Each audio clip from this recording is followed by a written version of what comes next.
we are skeptical people. And just like the apostles were, many of us are. So what do you do with your skepticism?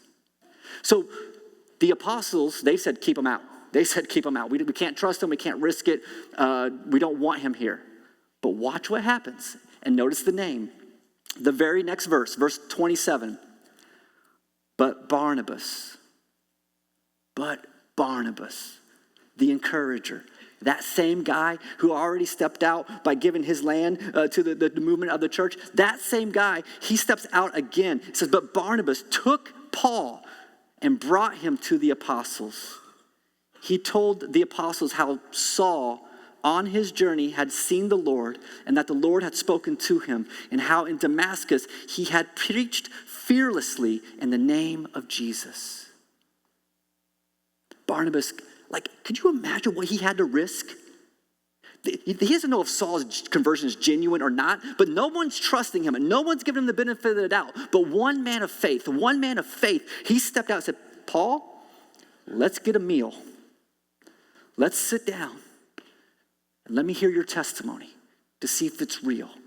He didn't know if he was walking in a certain peril or if he was going to be the proclamation of what is true, but he just had to find out. So with faith, he stepped into that relationship. He found out that Saul's conversion was genuine, and it's Barnabas, the same one who made a way for Saul to join the other apostles. Please hear this. It was Barnabas' faith that made Paul's conversion powerful.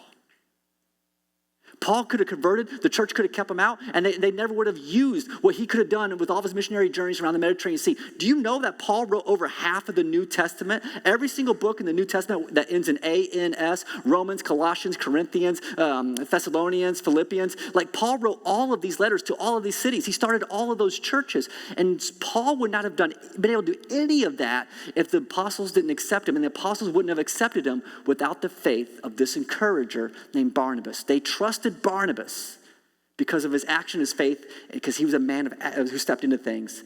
So when he said Paul was a real one, they believed and they brought him in.